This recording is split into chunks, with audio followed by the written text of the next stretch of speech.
from a 23-year-old registered medical technologist, creative content maker, an entrepreneur, striving to be the best version of myself while making an impact on other people's lives.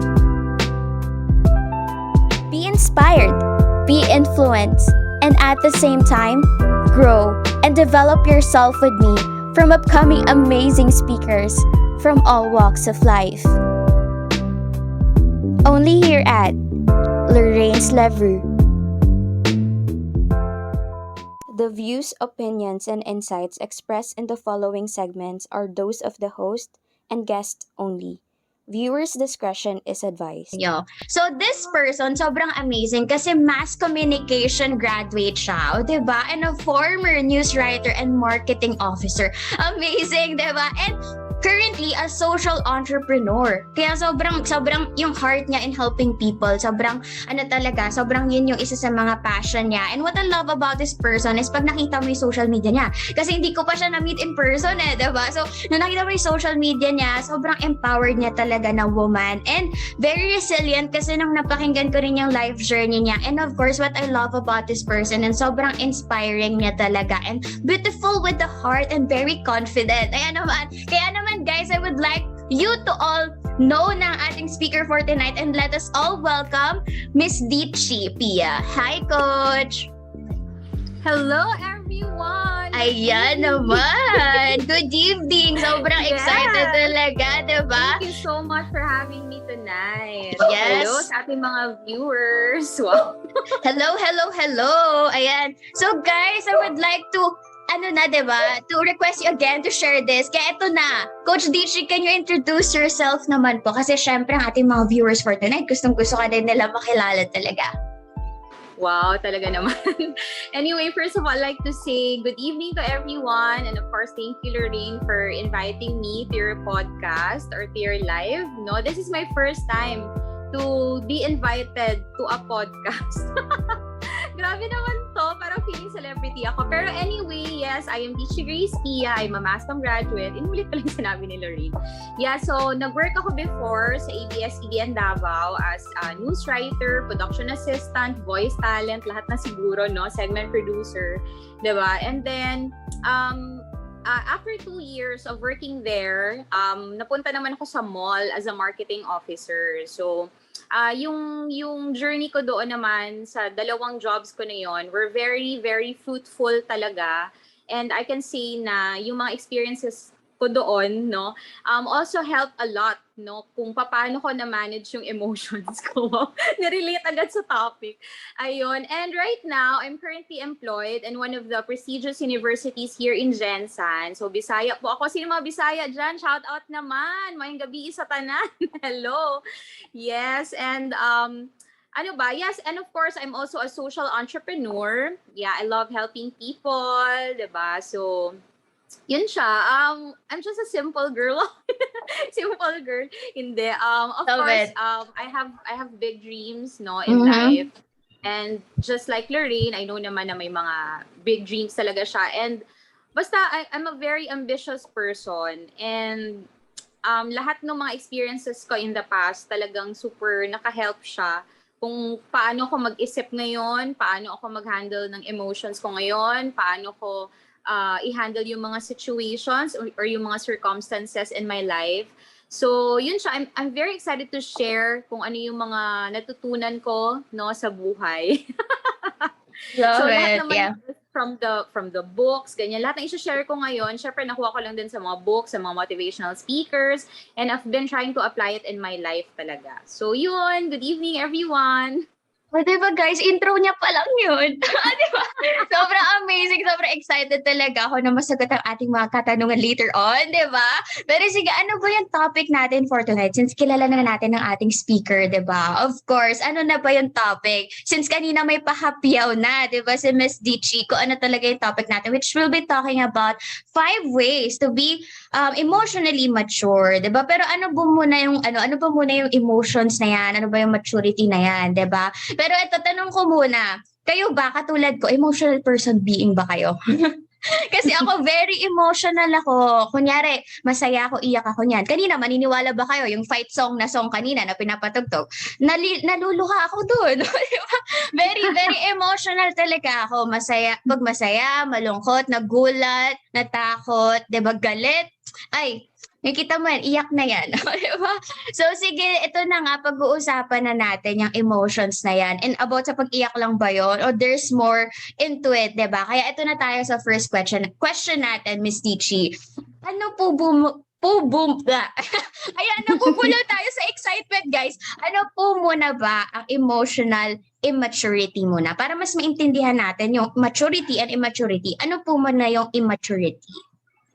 Okay, I think emotional immaturity is when you say things no without thinking about how it will affect other people. Kasi parang feeling ko naman lahat naman tayo nakaranas ng pagiging emotionally immature.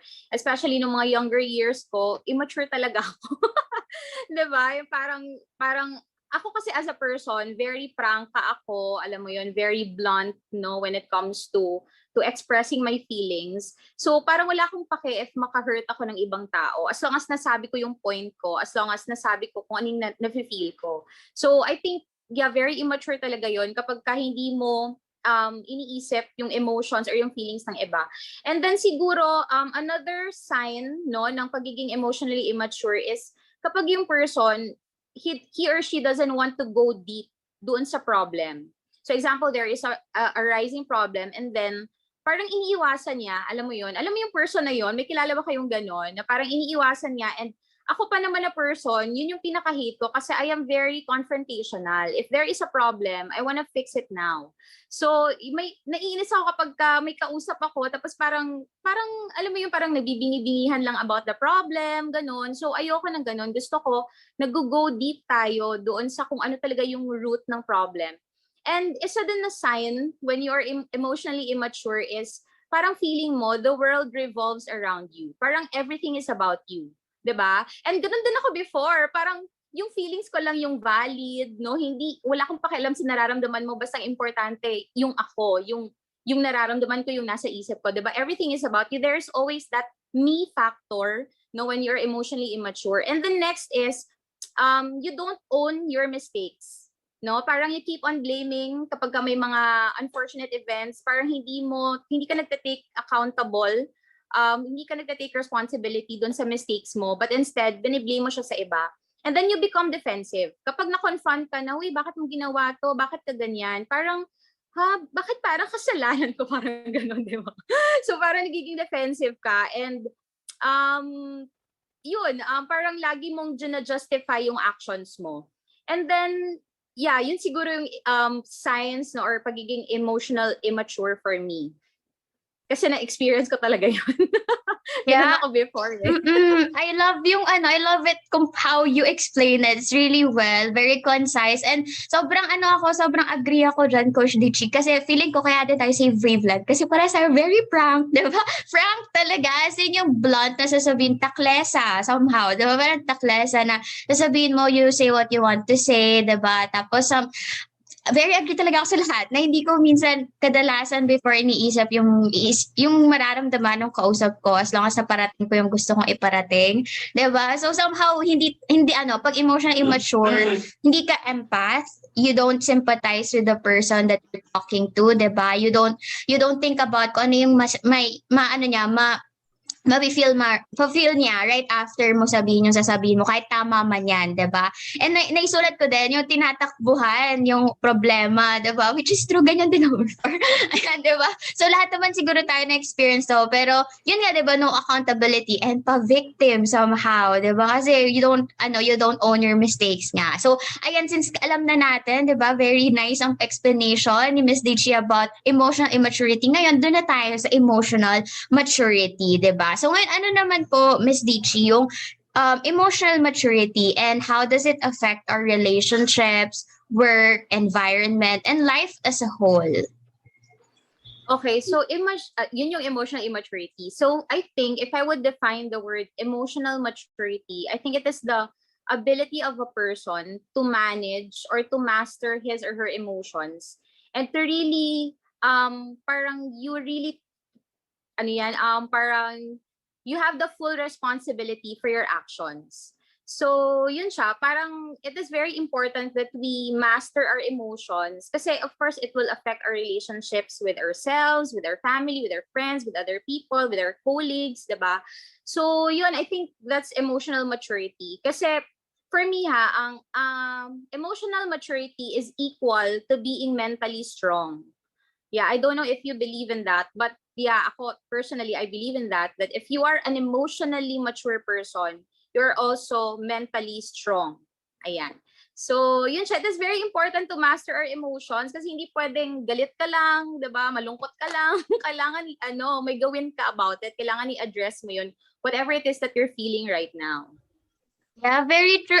Same wavelength talaga tayo. Kasi very true yun, yung emotional maturity is equal to yung emotional intelligence mo is equal to being mentally strong. Kasi syempre, 'di ba, for example, 'di ba, may situation na as in deep inside hindi talaga okay sa'yo, 'di ba? And it will kumbaga, it will reflect kung sino ka talaga. How would you react? Diba? How would you react to that? So, emotionally mature people, they don't directly react agad. They think about it muna, diba? They think about it muna if tama ba yung magiging action nila or baka bigla silang ang point ko lang guys, 'di ba? They think about how they will react first. Hindi yung as in bara-bara na, 'di ba? Kasi before ganun ako, 'di ba? Pero ngayon, syempre, we have to assess ourselves, 'di ba? If appropriate ba yung magiging reaction mo dun sa situation o baka mamaya nag-overreact ka din, 'di ba? O baka mamaya na misinterpret or na misunderstood mo lang, 'di ba? So, very true 'yun kasi how does it affect yung relationship mo sa sarili mo? Gusto ko yung part na yun, di ba? And then with other people sa work mo environment. Kasi syempre, when you're emotionally matured, when you're emotionally intelligent,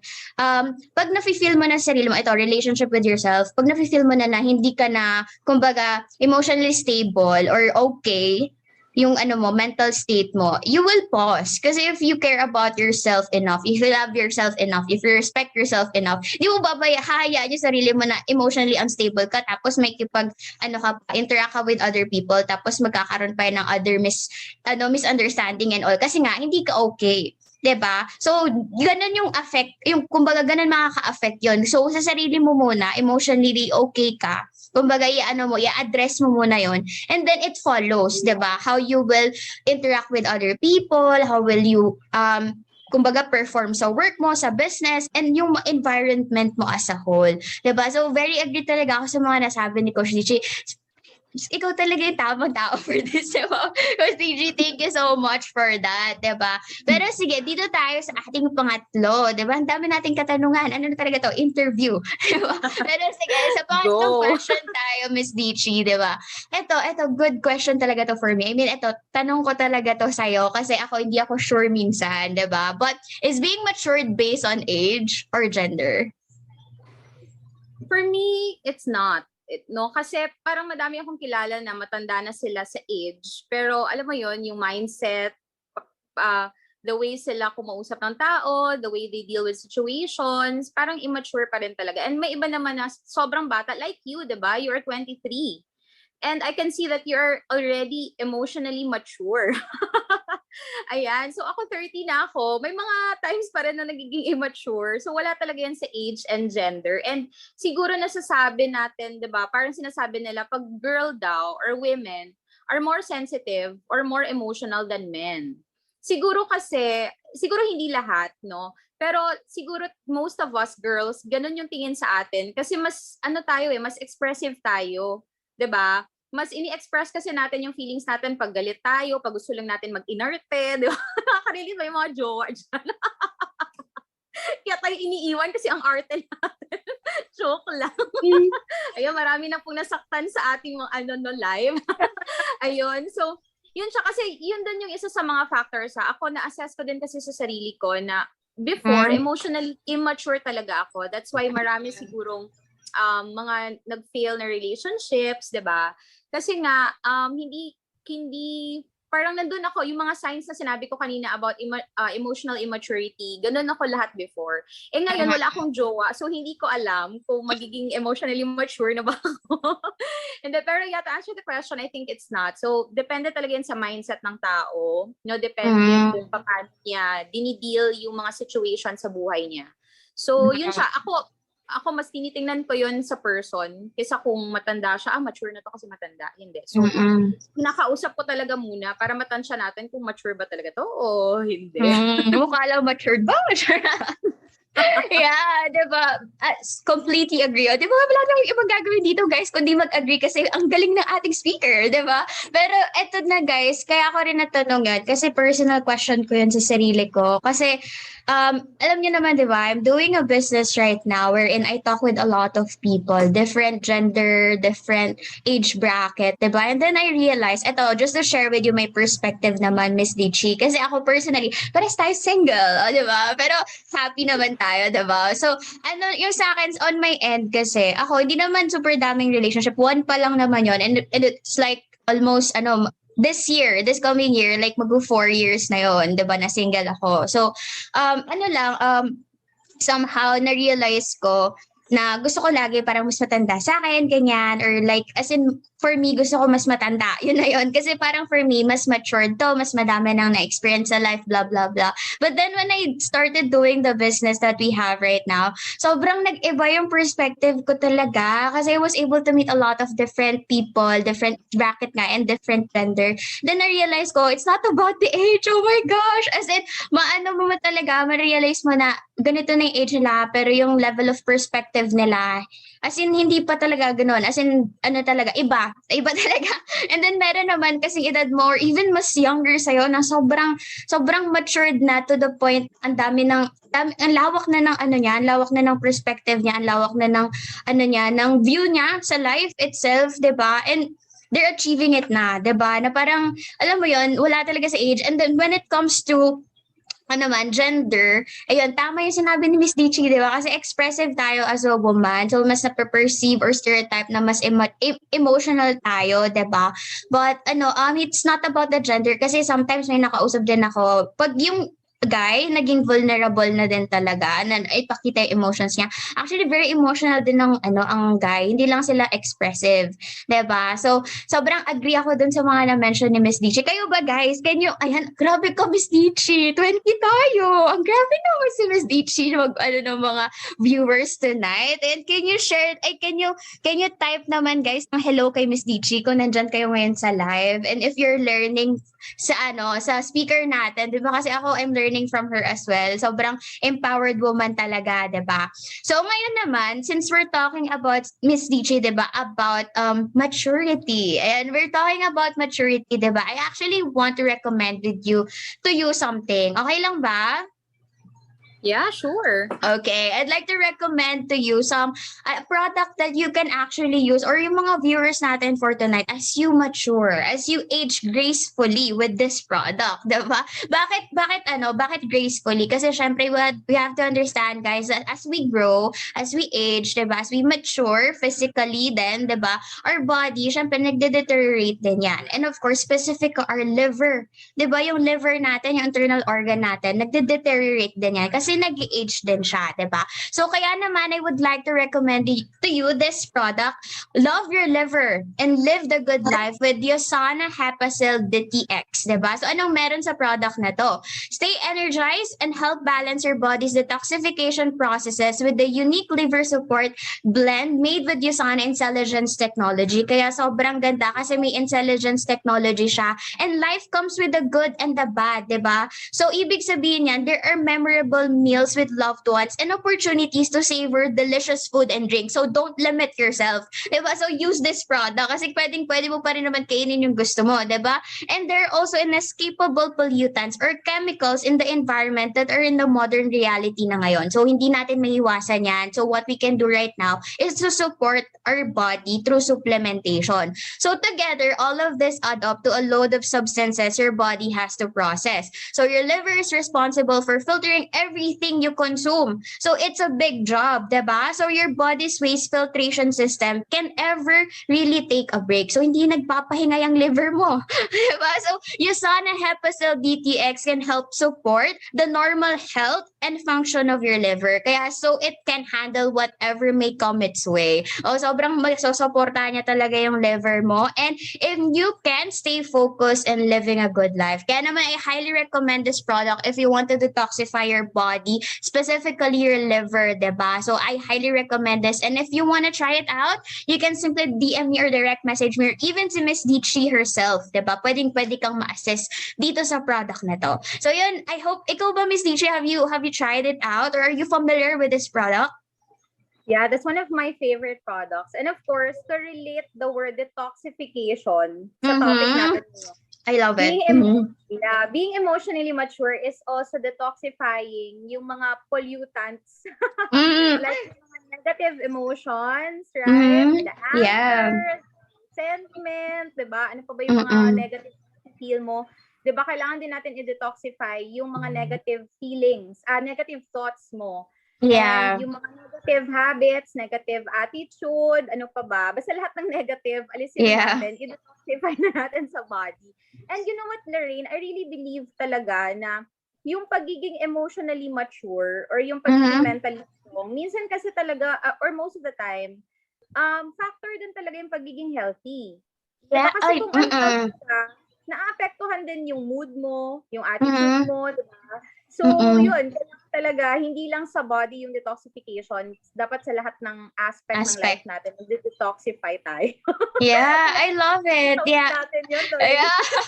Galing talaga ng speaker natin for tonight. I love it. Yes. Sobrang, guys, can you type 100% we're learning? Ganon. Kasi ako 1,000% learning tonight, diba? From our beautiful and amazing speaker. Pero sige, dun tayo sa next question natin, Miss Ditzchie, diba? Kasi ang naman natin ngayon, diba? Introduction natin kanina, ano ba yung immaturity, ano yung maturity, and is it in the age ba, or dependent pa siya sa gender, diba? Na-answer na natin to lahat, diba? So ngayon, ang tanong ko, ano na po ba yung ways to be emotionally mature? Kahit 5 lang yan, or baka may nanonood ngayon, or sa replay natin, may makikinig na, baka gusto niyang malaman if emotionally mature na ba siya, or gusto niyang maging emotionally mature. Ano po ba yung mga pwede niyong 5 bagay na maibigay sa atin tonight?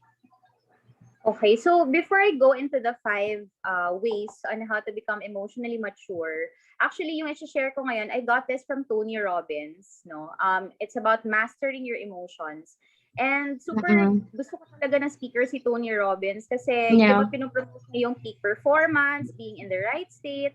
And ito kasi i-discuss ko din ngayon is na-discuss din siya ulit during the virtual event na inatenan ko last November 6, the Diamond University. I love it. It was Monica Penrod who discussed yung being in the right state. So before I discuss the 5 ways, meron I have to highlight this one. Know that learning how to master your emotion is very essential if you want to live a life that you can completely direct, diba? Kasi tayo naman talaga yung director ng buhay natin, no? Director. So, having absolute control, and power over your feelings at any given moment in your life, diba? It is really one of the greatest skills na kailangan talaga nating matutunan in life. That is mastering your emotions. And ang sabi ni Tony Robbins, there are 3 individual forces, that affects the way you understand and interpret your emotions. So merong pa-understand at pa-interpret ng emotions dito. Ayan. So ano ba yung 3 individual forces na yun? Number 1, ang sabi ni Tony Robbins is physiology. Okay, physiology is yung state mo. Example, kapag malungkot ka, ano ba ang mukha ng taong malungkot, 'di ba? Down masyado, nakayuko, nakaganyan, nakabako, 'di ba? But yun yung state mo ngayon. Pero kung babaguhin mo yung physiology mo, like mag-breath ka, ganyan, tapos ganyan ka, tapos head up high, tapos sa smile ka, di ba magbabago? Magbabago yung state mo. So from a negative state, naging positive state na siya. So kailangan aware ka of your physiology. The next naman is the language. Yung sinasabi kong language is what are the things ba? It is the inner monologue mo sa sarili mo, no? What are the things that you say to yourself? Because the things or yung language na sinasabi mo sa sarili mo can deeply influence your emotional state. So instead of, example, may circumstance na dumating sa'yo, instead of saying na, bakit ba nangyayari sa akin to? Parusa ba to ni Lord sa akin? Karma ba to? Ganyan. Diba? Pag hindi maganda yung nangyayari sa buhay natin, ganun talaga iniisip natin, right? Pero kung isi-shift mo siya, na yung mindset mo na, okay, sige, so na-experience ko na to ngayon. I am in a very uncertain situation. So what can I learn from this situation? Or what is this situation trying to teach me? 'Di ba? So ano ba yung value na pwede kong makuha sa situation na to? So it's about talking to yourself, no? Kasi the more na fini-feed mo yung sarili mo ng negative thoughts and negative language, talagang negative yung magiging output niya. And lastly, number 3 is focus, 'di ba? Ang sabi kasi, where focus goes, energy flows. So your whole life is controlled by what you decide to focus on. So dapat we only focus on the good, 'di ba? Rather than the bad, of course. And yun, the physiology, the language, the focus, 'di ba? What you focus on expands. So kung mas pino-focus mo yung mga pangit na nangyayari sa buhay mo, 'di ba? Halimbawa, may business ka, hindi ka nabentahan, tapos magsasad-sad ka, hindi ako nabentahan siguro kasi ganito, tapos emo-emo ka na dyan, girl. 'Di ba? So anong gagawin mo? So, kailangan i-feed mo sarili mo na may bukas pa, baka may mali sa strategy ko, kailangan pwede ko to improve my sales, gano'n. So, those are the 3 individual forces that really affect, no, kung paano natin ini-interpret and understand our emotions. So now, let's go to the 5. Ayan. Itong 5 na to, yeah, again, I got this from Tony Robbins, pero I've been trying to apply it in my life, no, for quite a while already. Why? So, yun, parang minsan nakakalimutan ko yung 5 na to, pero binabalik-balikan ko siya. Kasi yun nga, may mga times na nagiging emotionally immature pa rin tayo. So, number 1 is identify your emotion or identify what you are really feeling. Okay? So, it is very important kasi kapag uncertain ka kung ano yung nararamdaman mo, you will have the struggle to respond to it accordingly. Di ba? Tama ba? Kasi the more na mas nagiging clear sa'yo kung ano ba yung nararamdaman ko, galit ba ako? Masaya ba ako? Malungkot ba ako? Di ba? Mas alam mo kung paano mag-respond to that emotion. Okay, so yung itatanong sa sarili mo, ano ba yung nararamdaman ko ngayon? Am I feeling happy, feeling sad, or is it something else? No, kasi baka hormones mo lang yan. Baka nag-iinorte ka lang talaga, di ba? So, ganun talaga sa... Tawa-tawa si Lorraine. Ayan. So, kailangan i-identify mo which category na belong yung emotion mo ngayon. The number 2, kapag na-identify mo na, you acknowledge and you appreciate that emotion. Okay, wag mo siyang baliwalain because shutting down or denying your feelings will not help. No, example, kung feeling sad ka or feeling rejected ka, i-acknowledge mo na, ay, rejected ako. Or frustrated ka, i-acknowledge mo na, yes, I am frustrated right now. Ganon. So, kasi yun nga, diba, pag iniiwasan mo yan siya, hindi mo siya ma-address ng maayos. So, identify your emotion, acknowledge and appreciate, no, your emotion. And then, number 3 naman is analyze your emotion. Kailangan pala i-analyze yung emotion. Diba? Parang kay Tony Robbins ko lang din na-learn, kailangan pala mag-analyze dito. Diba? Kailangan pala yun.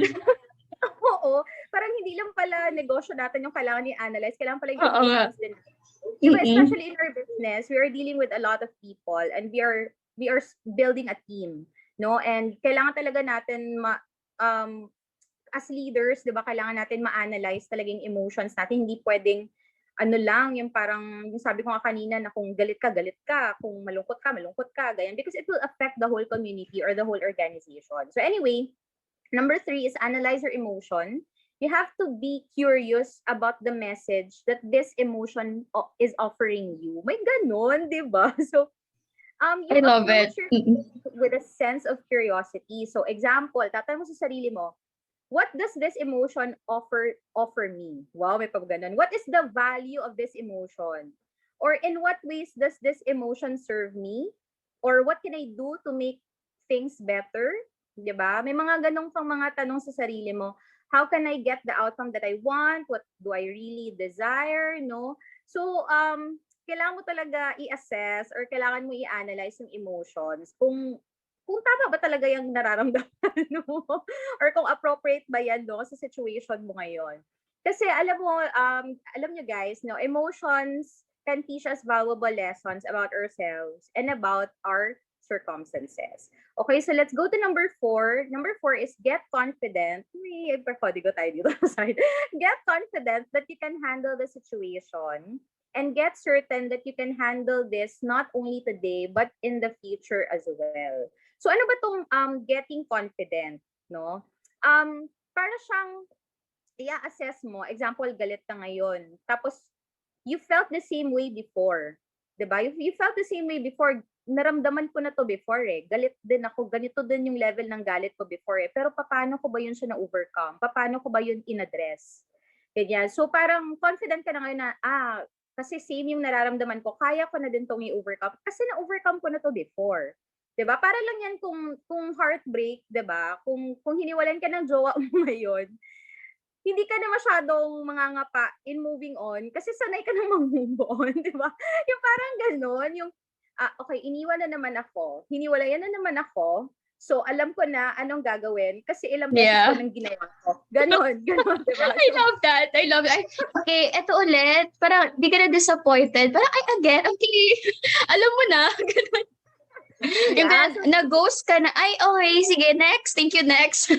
Yes, 'di ba? So, parang sanay ka na talaga. So, yun, pagka na-feel mo na rejected ka, so, na-feel ko na din to before. So, alam mo na yung gagawin. So, you're now confident and you're very sure na ngayon na hindi mo lang siya malalampasan or ma-overcome ngayon, but sa future din, in case maramdaman mo ulit yung emotion na yan. Okay, the number 5 is forgive your emotional triggers. So, ano ba itong mga emotional triggers? This can be people, places, or things na nag-triggers sa'yo to feel that way. So, this may also include your friends, your family, diba? Mga emotional triggers, yan sila, mga coworkers mo, and even yourself. So, forgiving these emotional triggers can help you detach yourself from the problems na kasabay doon sa emotion na yon. Okay, so you have to forgive yourself. You have to, kung feeling mo ikaw yung emotional trigger, 'di ba? Forgive yourself. Kung yung nanay at tatay mo, forgive your nanay and tatay. Ganon. So, forgive the emotional triggers. And lastly, lumampas na ako sa 5. See the bigger picture and of course, take action. Ngayon, alam mo na kung paano mo i-manage yung emotions mo. Anong gagawin mo? Siyempre, take action, 'di ba? Hindi pwedeng puro learn lang tayo dito lahat. Dapat may application, 'di ba? Para lang din yan sa business or sa buhay, umaatan ka ng mga mga talks sa motivational speakers, diba? Parang hype na hype ka, yes, yun yung gagawin talaga, pero pag bumalik ka naman na dun sa dati mong sarili, hindi mo na siya na-apply. So, it is important that balikan natin yung number 1, ha? Number 1 is to identify your emotion. Number 2 is acknowledge and appreciate that emotion. Number 3 is analyze your emotion. Number 4 is get confident and get certain that you can handle the situation, not just now, but in the future. And forgive your emotional triggers. And of course, see the bigger picture and take action. And siguro lastly is you have to set healthy boundaries. No, parang you know when to define the line and when would you allow people to cross that line. So, it's about self-love and self-respect, yung pagsiset ng boundaries. Diba? Okay ba yun? Agree ba tayo mga viewers? Grabe Miss Ditzchie, parang listen na lang ko dito. Ganun ako ngayon tonight. Sobrang galing. That's from a 29-year-old, no? I mean, yung lahat ng sinabi ko, lahat yun natutunan ko lang naman or nakuha ko kay Tony Robbins. Kasi talagang idol ko si Tony Robbins. Ewan ko. Diba? Pero, of course, what you learn, kailangan i-apply mo din siya sa buhay mo. So, yun siya. Ikaw naman, Lorraine, what can you say? Yeah, actually sa akin, very similar dun sa mga na-mention mo, Miss Ditzchie. Kaya sobrang talaga ako, sobrang sabi ko, grabe, I want to, actually same Tony Robbins din kasi yung source ko, diba? So, iba talaga guys, yung level of conversation. And diba, from a 29-year-old and I'm a 23-year-old woman.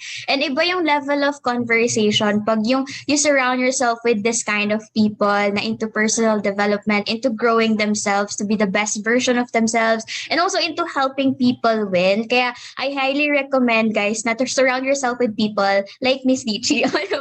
So, akin, just to share with you na lang sa akin yung mga additional ko na lang dun sa mga na-mention ni Miss Ditzchie, diba?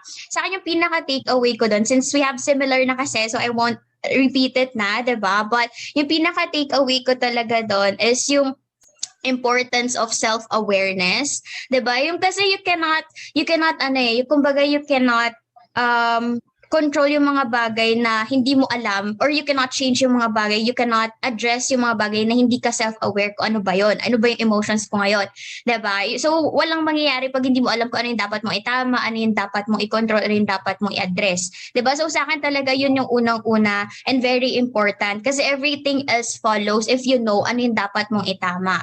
So sa akin na lang ito, I want to point this out that if you don't control your emotion, or if you don't master your emotions will control you. 'Di ba? Kasi for example na lang, yung sa business side. Sige, I'll give example sa business and then sa relationship, 'di ba? So sa business side, for example, 'di ba, yung rejections, it's breakfast, lunch, dinner. 'Di ba? So breakfast, lunch, dinner rejections, and yung mga setbacks, and also yung mga 'di ba, struggles, nandiyan talaga siya. It's like the recipe, 'di ba, for success. But if you don't control your emotions na ma-hurt ka every rejection, magiging magiging stagnant ka. Kasi when you kumbaga, masyado mong tinitake personal lahat ng mga sinasabi sa'yo, o yung mga negative na lang sa'yo, kahit na hindi mo pa, kumbaga, nakakausap about the things that you want to share about the products man, or other things, 'di ba? So, hindi mo pa siya nakakausap, may alam mo na may rejection na, 'di ba? Or somehow negative na siya sa'yo. So, pag nagpa-apekto ka sa mga bagay na yun, o sa mga naysayer, basta-basta, wala ka mararating sa dreams and goals mo sa business mo. 'Di ba? So, you will let your emotions control you. Kumbaga. So, ayun, actually, ito, to share with you, ito, personal side of it, kasi I told you kanina, 'di ba, Miss Ditzchie, that I'm a very emotional person. I love lahat yan ng mga tao who closely work with me. As in, I cry about everything. Diba? So, etong business na to, sobrang ito yung nagturo sa akin how to be emotionally matured. Kasi you cannot parang somehow in one snap, emotionally mature ka na agad, diba? And I've been doing the business for quite some time, like a year, more than a year now. So, I don't see that I will be this emotionally mature. Nasabi mo, I'm mature in my age, diba? Not because of, pag hindi ko ginawa yung business sa atin ngayon, I swear, as in sobrang iba yung growth na nakuha ko from it, kasi it will really push you to go out or get out of your comfort zone. Diba? When it comes to talking with people, bring out yourself, parang kumbaga, ilabas mo yung sarili mo sa mundo, diba? To show what you really got, to show what you can offer somehow, diba? So, ang point ko, if hindi ko inallow yung sarili ko mag-grow in this business, I won't be this emotionally mature as well. 'Di ba? So, yun nga. And then another example, when it comes to relationship. Ay na naman tayo sa relationship. Ako yung tipo na tao mahilig mag-talk about relationship pero wala masyado experience. So, baka may iba, dagdag ka na lang dito, Coach Ditzchie. So, 'di ba, when it comes to relationship, syempre, your boyfriend, girlfriend, pag hindi mo kasi kumbaga kinontrol yung emotions mo or hindi ka emotionally mature, paano pag syempre adulting, madami kayong nakakasalamuha, madami kayong nami-meet, madami kayo syempre nakakausap na hindi na lang naman yung mundo nyo, di ba? May sarili-sarili din kayong mundo. If you're not emotionally mature, it's easier for you as a woman it's easier for you to compare yourself dun sa mga tao na nakakausap niya, di ba? Sa mga tao na nakakahalubilo niya, business related or not, or sa work, or sa kung saan, friends niya pa, di ba? So, somehow, pag hindi ka emotionally matured, na hindi ka confident, sabi nga ni Coach kanina, di ba? You have to be confident dun sa emotions mo na kaya mo siyang i-address, kaya mo siyang ma-overcome. Pag hindi ka confident dun, easily, masisway ka ng mga ganong type of situation na hindi naman natin maiwasan kasi, syempre, they have their individual lives as well. And ikaw, ganun ka din naman. Diba? And I believe that if you're emotionally mature, ikaw mismo, yung emotional intelligence mo, sobrang taas, and at the same time, yung partner mo, ganun din, diba? You will have a really healthy relationship.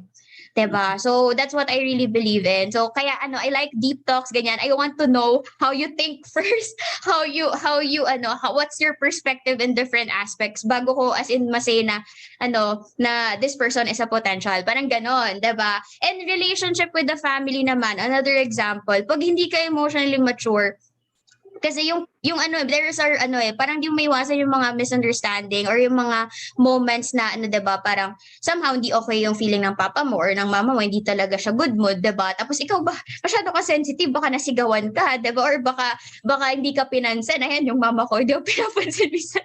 So hindi ka pinansin, 'di ba? So kung hindi ka emotionally mature, masyado kang mabilis ma-offend doon or masyado kang sensitive, 'di ba? Pero if you're emotionally mature enough, you will understand na may there are days na hindi lang talaga siya okay. There are days na kailangan niya lang na siya lang mag-isa, ganyan, 'di ba? Kasi ikaw mismo, you're growing yourself, you want to be emotionally mature. And I understand that na may days na ayoko din may kausap ako or I just wanna be alone, 'di ba?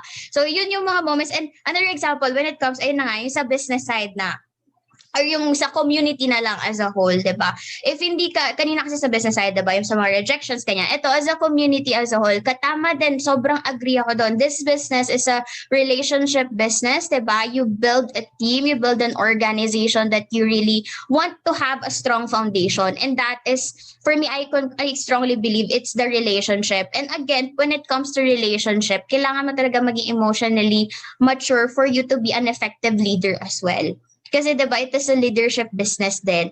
So, pag hindi ka emotionally mature, tapos you're leading people to be leaders as well, na ginagawa mo, hinuhon mo rin sila to be leaders, hindi ka maging effective kasi you cannot control your emotions eh. E paano pag biglang kasi hindi to maiwasan, may mga moments na bigla na lang hindi matutupad yung usapan or yung naging parang yung usapan nyo as partners, 'di ba? Or as business partners, hindi natupad yung kailangan yung ma-achieve, 'di ba? So what if something happens like that? Pag hindi ka emotionally mature, masyado kang kumbaga magdedwell agad dun sa emotions mo na dapat natupad to, dapat na-achieve namin to, blah blah blah blah blah. Not considering the struggles and yung mga na-experience pa ng associate mo, 'di ba? And everything. So, yun, for me, very important talaga emotional intelligence. And the more na you intentionally, 'di ba? Yung iba kasi yung you want to be emotionally intelligent, but iba din yung you want to intentionally do it and become it, 'di ba? So when you intentionally grow yourself and be emotionally intelligent and mature, iba yung impact that it will give your life as a whole, relationships mo, life as a whole, environment, family, and yung mga future lifetime partners mo pa. 'Di ba? So dami ko rin nasabi. Pero ayun, sobrang alam mo, Miss Nishi, sobrang no halong kebs, 'di ba? Sobrang amazed ako sa'yo tonight. And sobrang feeling ko pati yung mga natin, mga viewers natin sa live. Can you shout out naman? Ayan, from see you in nakita lang ko see you in Balerdo. Ayan, can you chat naman sa ating emotional tuloy, sa ating live chat, guys, can you type it down kung ano yung mga takeaways nyo from our amazing speaker for tonight? Kasi ako, guys, grabe, nagta-type din ako ng mga nakukuha ko from this amazing person. Pero ito na tayo, doon na tayo sa last part actually. Kasi, syempre, guys, di ba, napupunta talaga tayo dito sa last part always. Pero ano na po ba, Miss Ditzchie, ang ating pabaon? Syempre, gustong-gusto to ng mga ng mga viewers natin always. Ano yung pabaon mo for tonight sa kanila? Okay, pabaon. Sige, sige. Ako, Lorraine, I believe that our emotion, no, yung emotion natin, gift yan sa atin ni Lord. So, we have the capacity to choose, to direct, or to shape our emotions. And the way we shape our emotion, I think that will really change the quality of our lives. And number 2 is, emotion is a habit. Pag habit mo ng magalit, habit mo ng malungkot, habit mo ng lagi kang bitter, lagi kang may jealousy sa puso mo, nung lagi ka naiinggit, ganon, nagiging crab ka, ganyan. Kapag yung mga bagay na yon ay tinotolerate mo, nagiging habit na siya. And kapag naging habit na siya, 'di ba? Minsan hindi ka na nagiging conscious about your actions eh. So, it is very important no na kung gagawin mo lang din naman na habit yung emotion, positive emotion na lang yung gawin mong habit, 'di ba? And number 3 is, emotions are very powerful. No, hindi ko alam kung agree kayo dyan, but ako, I really agree to that, na emotions are very powerful. That is why learning how to control them is also equally powerful. Okay? And ano pa ba? Yung point kasi ng lahat ng ito, ng mga pinag-usapan natin is, paano mo ba bibigyan ng meaning yung emotion mo na yan? Okay? You change the meaning, then you change the emotion, and you change your life. Kasi yun yung formula eh, 'di ba? From Tony Robbins again ito, meaning is equal to emotion, emotion is equal to life. So, 'di ba, yun yung parang how you interpret, how you understand your emotions, depende talaga sa'yo yan. Kaya nasa mindset talaga yun ng tao, no? And kaya nalulungkot ako kapag may mga friends ako na parang they are dealing with stress. Of course, we cannot judge them, no? Hindi naman natin pwedeng sabihin na invalid yung mga nararamdaman nila kasi wala naman tayo doon sa situation nila. But wala lang, parang I feel sad lang na ay may mga tao pala talagang ganun na parang hindi nila nakakaya yung mga emotions nila. And yeah, right, yung sinabi mo kanina, no, support system is very important also. Family, friends, community, or meron ka bang mga life coaches, business coaches, they are very helpful. That's why I really recommend, no, whether you are in a business or personal choice mo lang kumuha ng life coach, go ahead. Kasi kung yan yung mag-remind sa'yo and yung tutulong sa'yo and mag-guide sa'yo, no, sa lahat ng mga mangyayari sa buhay mo, go. Parang I really recommend. And kami ni Lorraine, we are very grateful kasi we have a lot of life coaches sa buhay namin. Hindi lang business coach, kundi life coach na din sila. And yun, I'm just so thankful, no, for this opportunity. Thank you so much, Lorraine. And of course, thank you so much to all the viewers and to all the followers of Lorraine. This is the second to the last episode daw.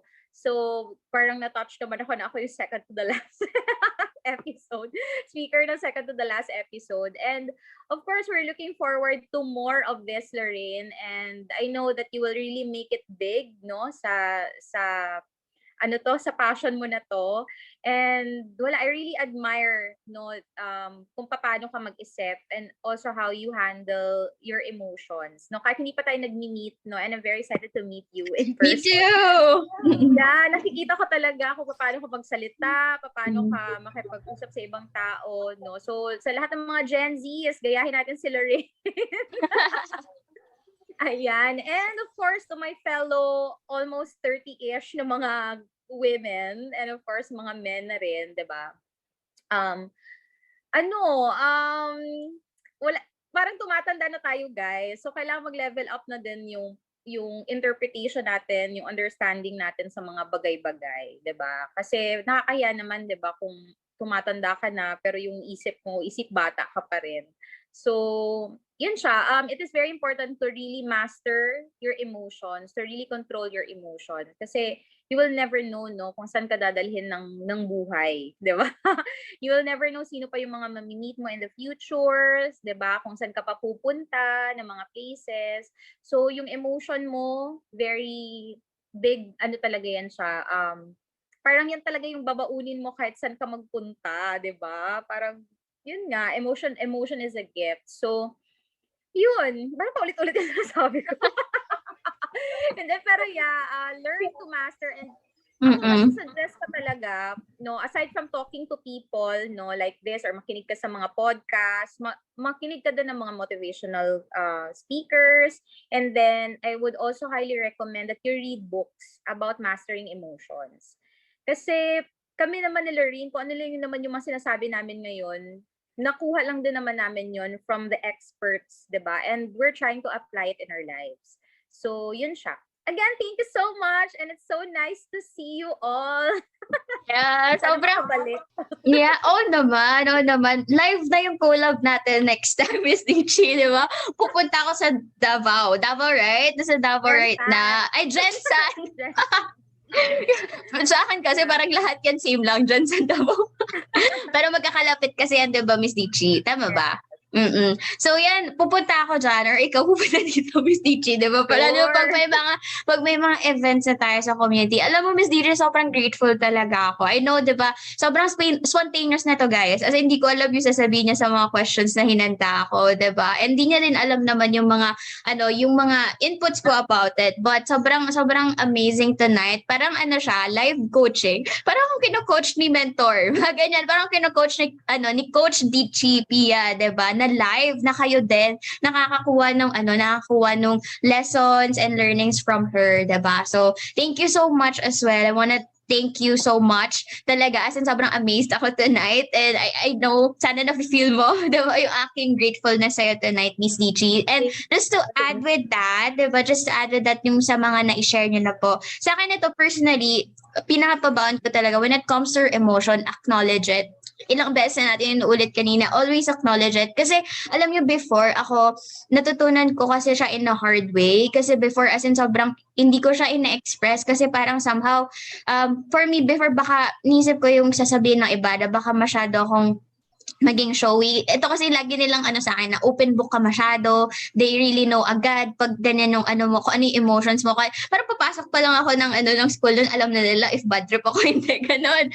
Diba? So, parang before, sobrang parang kumbaga, tinatago ko siya kasi sabi ko baka masyado ako expressive, baka kumbaga hindi siya okay, 'di ba? Na hindi yun tama, blah blah blah. But then I was able to to realize because of our mentors and coaches as well na pag ganito dapat you have to acknowledge it and just be yourself. 'Di ba? Just express it. Kumbaga. So, nung sinimulan kong gawin yun, guys, as in sobrang kebs to the world. Kebs to the world na parang anong sasabihin ng iba? Okay lang kasi ito yung nafi-feel ko ngayon. It's not naman tama or hindi tama na na parang may maapahan ka ibang tao when you express it, 'di ba? But yung point ko lang, just be unapologetically you. Kung ikaw emotional person ka, just express it. 'Di ba? So, second dyan is use your emotion on your advantage. Bakit ko sinabi to? Kasi ako, guys, hindi ko alam kung maniniwala kayo, pero when I'm doing the business, kasi sabi nila, how can you be so positive all the time, Lorraine? 'Di ba? Pag nakikita nila yung yung my day mo, kala nila hindi ka nasasad. Kala nila hindi ka, wala kang downtimes. That's not true. So, I'm just using my emotions on my advantage. Kasi may moments niyan, syempre, 'di ba, when we do the business, we do it at home. We do it anywhere, actually. We do it kung saan merong internet, kung saan pwede yung laptop, saan pwede yung phone mo, 'di ba? So pwede siya kahit saan. So may mga times niya na hindi naman laging kita ng camera or hindi naman open camera ako lagi pag nasa phone ako or nasa laptop. May times na ginagawa ko business na iyak ako, 'di ba?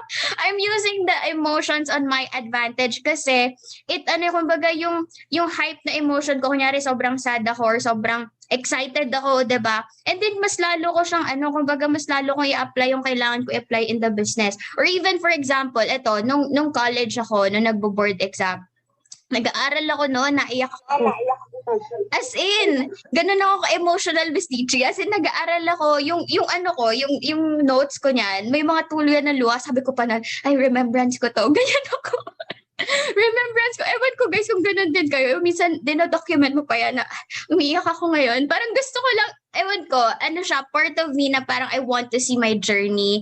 Kaya very expressive ako sa social media kasi I wanted people to see that even though you're in the working progress pa, in achieving your goals in life, in achieving your gusto mong resulta sa business mo, kung saan, body goals man yan, or kahit you can be an inspiring person already kasi people can relate to you na nasa proseso ka pa. Hindi ka agad successful, hindi ka agad as in limelight, 'di ba? So, yun talaga siya sa akin. And lastly, of course, for me, hindi ko ma-accept before. Being vulnerable is your power. Sabi kanina, 'di ba, ni Miss Ditzchie na your emotions is your power because yung power mo doon is how to control it, 'di ba? Pero ito sa akin, being vulnerable is your power. Kasi before, ayoko maging vulnerable sa social media, ayoko maging vulnerable sa ibang tao, ayoko emotional ako pero ayoko makita na lang umiyak. Kumbaga pupunta ako sa ibang lugar na iyak ako. Kahit nga sa parents ko Sometimes ayoko talaga na, minsan yung papa ko kasi pag nagla-life coach din. Di ba yung papa ko, pag nasa kotse kami, tapos mag-advise yan sa akin. Mamaya, luluhan ako dyan.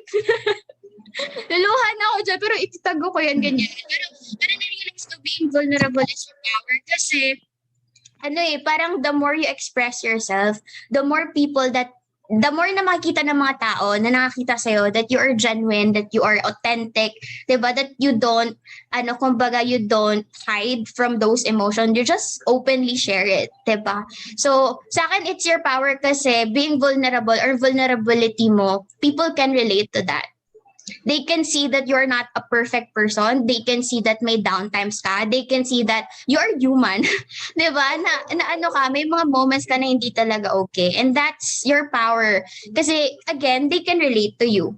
Diba? So, yun sa akin, guys. Diba? Acknowledge it. Use your emotion on your advantage, and being vulnerable is your power. So don't be afraid to show your vulnerable side. Kahit lalaki ka, anong age mo, kahit ang babae ka, diba? Or matanda ka na ngayon, or di mo matanda, diba? Matured ka na ngayon, or ikaw yung ano pa, very young pa. Don't be afraid to show your true self. Diba? So, ayan, thank you so much again, Miss Ditzchie. Ang dami natin na share tonight. Kinakabahan ka pa ba, Miss Ditzchie? Kasi parang di ko na-feel yun. Sabi niya, Oo, parang feeling ko nagchichikahan lang tayo. Diba? Kanina kinabahan ako before mag-start. aba, diba ngayon wala na? Parang hindi natin na-feel na may nanonood, diba?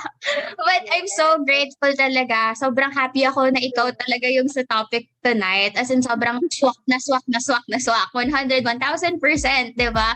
So, kaya naman guys, eto na. I would like to ask you na, Miss Ditzchie, to please plug your social medias naman. Kasi syempre, gusto rin makita niya namang iba yung mga super nice photos natin dyan na pang boss babe talaga, diba? Go, Miss Ditzchie! Ano ba yan? Parang feeling celebrity naman tayo. Of course! Follow. At kung maging friends tayo, let's connect sa aking Facebook account kasi doon naman talaga ako nagpo-post. Ditzchie Grace B. Pia, yung name ko. And then sa IG, DG B. Pia. So sa IG, wala naman masyadong post. Pero sa FB talaga, yung mga pasabog natin ng mga ka-OOTD. Yes, I love it. At saka yung mga pa-pictorial natin, yung mga memes natin, yung mga walang kwenta. Actually, lahat na makikita nyo sa feed ko, halo-halo na lahat yan. May about life, may walang kwenta, ganun. So, para to create the balance naman, no? Ayoko na masyadong serious yung Yes. laman ng aking social media accounts. Yun lang naman, but yeah, thank you so much, Lorraine, for having me. Super Yeah. thank you. I'm so grateful as well. Kailangan natin mag-coffee pag nandito ka na, coach. Yeah, Sure. it's on me. Oh, diba? Kala mo talaga, diba? Pero sige, ito na guys. Since we have the boss babe na here, diba? Ito si Miss Ditzchie, very boss babe. Kaya naman, let's talk about sa ating last episode, guys. Oh my gosh. And I'm so excited kung sino magiging super excited, guys. As in, sobrang excited talaga ako sa magiging speaker natin next week kasi sobrang tinitingala ako talaga ng tao na to. As in, I really wanna be someone like her. And sobrang, guys, as in, wag yung palalagpasin ng speaker natin for next week kasi ang topic natin is gonna be about how to raise a boss babe. Ikaw ba? Bibi ka ba? Boss babe ka ba? Gusto mo maging boss babe? Kasi eto na, kahit ikaw lalaki ka, gusto mo ba maging ano ba tawag sa guys, diba?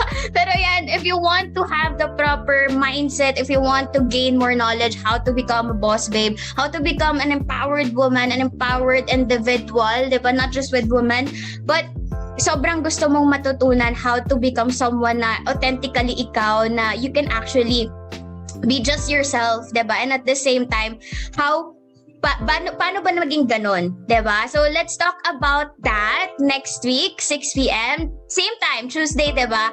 Same time tayo, always 6 p.m. And again, guys, ang magiging, papakilala ko na lang siya very soon. So, I'm so excited talaga. And thank you again so much, Miss Ditzchie, diba? For being with me tonight. And sobrang feeling ko talaga more on coaching siya na may viewers, diba? Pero sige, I would like to promote naman, syempre yung social media, artista, diba? Social media natin dyan. Don't forget to like, subscribe, follow, share this with your friends, and comment your content suggestions.